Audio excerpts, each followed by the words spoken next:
মাছ নাকি আবার আচার খায়, এটা কোনো কথা? আগে ভাবতাম মাছ পানিতে ছেড়ে দিলে এমনি এমনি বড় হয়ে যায় এবং মাছের পিছনে কোনো টাকাই খরচ করা লাগে না এবং পরিশ্রম করা লাগে না। এখন দেখি একটা মাছের পিছনে যে পরিমাণে টাকা খরচ করা হয়, কিন্তু একটা মানুষ এই পরিমাণে টাকা খরচ করেও না এবং খায়ও না। হ্যালো এভরিওয়ান, আসসালামু আলাইকুম। সবাই কেমন আছে? আশা করি সবাই অনেক ভালো আছে। আজকের এই ভিডিওতে মাছ কি খায় না খায় সেগুলাই শেয়ার করব তোমাদের সাথে। 4-5 দিন ধরে আরিশার বাবা অল্প অল্প করে জিনিস এনে ঘরে রাখছিল মাছের জন্য। আমি জিজ্ঞেস করাতে আমাকে বললো এগুলা নাকি সবই মাছ ধরার জিনিসপত্র এবং মাছের খাবার। আমি শুনে তো পুরোই অবাক। অনেক দিন থেকে এগুলা এনে এনে ঘরে জমাচ্ছিল। আগে তো দেখিয়েছিলাম মাছের বড়শি, জাল, তার, আর এখন দেখাবো মাছের খাবার। আমার হাতে যেই খাবারটা আছে সেটাও মাছের খাবার এবং সাথে যেই খাবারটা আছে সেটাও মাছের খাবার। কালো কালার খাবারটা তো পুরাই আচারের মতো, গ্রানটা অনেক সুন্দর। আর এখন দেখাবো মেন জিনিসটা। এই দুইটা ছিপই নাকি 2000 টাকা নিয়েছে, এটা কোনো কথা? একটা ছিপ তো অনেক লম্বা ছিল। আরিশের বাবা যখন একটু একটু করে এগুলা এনেছে তখন আমাকে এগুলা দেখায়ও। যেই শুনলো আমি ভিডিও করব তাই জন্য সব বের করে দেখাচ্ছিল। এতদিন কি কিনলো না কিনলো, আমি তো ভেবেছিলাম এমনি এগুলা ঘরে এনেছে অন্য কেউর জিনিস। পরে দেখি উনি নাকি টাকা দিয়ে এগুলা কিনে নিয়ে আসছে, কিন্তু ভয়ে আমাকে এগুলা দেখায়। উনি অনেক শখ করে মাছ ধরে,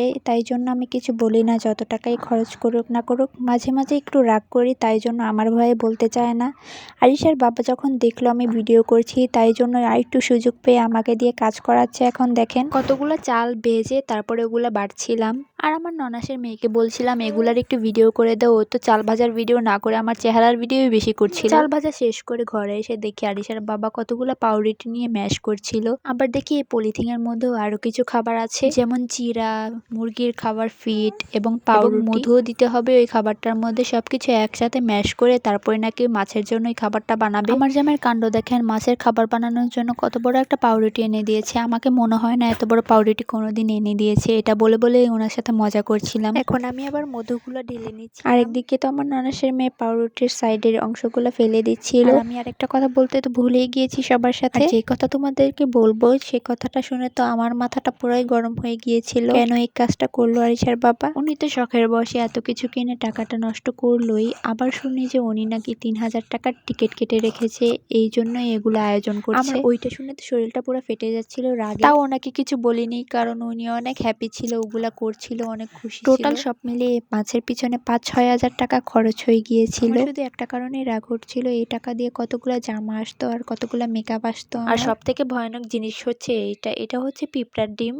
এটা দেখে তো আমার শরীরটা পুরো শিরশির করছিল। এটাও নাকি লাগবে ওই খাবারটা বানাতে। আমার তো ওইটা দেখে পুরো শরীরটা শিরশির করছিল। আর আমার জামাই ওইখানে হাত দিয়ে ওইটা ধরছিল। পিঁপড়ার ডিম, আচারের মতো মশলা, আরো অনেক কিছু দিয়ে এই খাবারটা তৈরি করছিল। আমি আগে কখনো ভাবিনি মাছ এত খাবার খায় একসাথে। সবগুলো উপকরণ একসাথে ম্যাশ করে তারপরে এরকম গোল গোল বল করে দিচ্ছিল আমার কাছে একটা বক্সে রাখার জন্য। এগুলা দেখে তো আমার অনেক সুন্দর লাগছিল, পুরো লাড্ডুর মতো দেখতে হয়েছিল। কোনো মানুষ ভেবে ফেলবে এটা পুরাই লাড্ডু, এটার ভিতরে কি মিশিয়েছে না মিশিয়েছে কিছুই তো জানবে না। উনি নাকি আবার সকাল ভোরে উঠবে, তাই জন্য আমাকে অ্যালার্ম দিতে বলছিল। আমি 2টা ফোনের মধ্যেই অ্যালার্ম দিয়ে দিলাম 4টার। আমরা তো এগুলা করতে করতে 1টা-1.5টা বেঁচে যায়। ওইদিকে আমার মেয়ে আবার ঘুমাচ্ছিল, এই ফাঁকে আমরা এগুলা করছিলাম। পরিশ্রম করার পর মাত্র 2টা খাবার রেডি করলো। এই 2টা খাবারের মধ্যে অনেকগুলো জিনিসপত্র দিয়েছে। পরের দিন সকালে আমরা রেডি হয়ে যাচ্ছিলাম সেটা দেখার জন্য, কেমন মাছ ধরলো না ধরলো। আরিশার বাবা তো সেই সকাল 4টা বাজে গিয়েছে, আর আমরা ঘুম থেকে উঠে নাস্তা টাস্তা করে 9টা-10টার দিকে চলে যাচ্ছি। আর জায়গাটা ছিল আমাদের বাসা থেকে একটু দূরে, বেশি একটা দূর না। গিয়ে দেখি আরিশার বাবার মুখে কোনো হাসি খুশি নাই,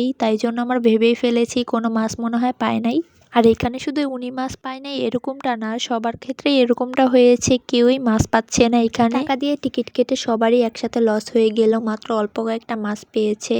আরিশার বাবা এই সুযোগে একটা শিক্ষা পেয়ে গেল, এই শিক্ষাতে যাতে আর কোনোদিন এরকমটা না করে আরিশার বাবা, আমার এটাই চাওয়া। তারপর আমরা অল্প একটু ঘুরে ফিরে বাসায় চলে যাব এখন, কারণ এখানে অনেক মানুষ আর অনেক রোদ, থাকা যাচ্ছে না একটু। সারাদিন পর সন্ধ্যাবেলা আরিশার বাবা কয়েকটা মাছ নিয়ে ঘরে এলো। অল্প কয়েকটা মাছই নাকি ধরতে তার সারাদিন লেগে গিয়েছে। উনি যে ধরা খেয়েছে এটা মুখে কখনো স্বীকার করবে না, তাই জন্য আমাদের বলছিল এটা তো লাভ লোকসানের জন্য ধরি নাই, আমি তো শখের বসে ধরেছি। আজকের ভিডিওটি এ পর্যন্তই। সবাই সুস্থ থাকবে, ভালো থাকবে, আমাদের জন্য দোয়া করবে। আল্লাহ হাফিজ, বাই বাই।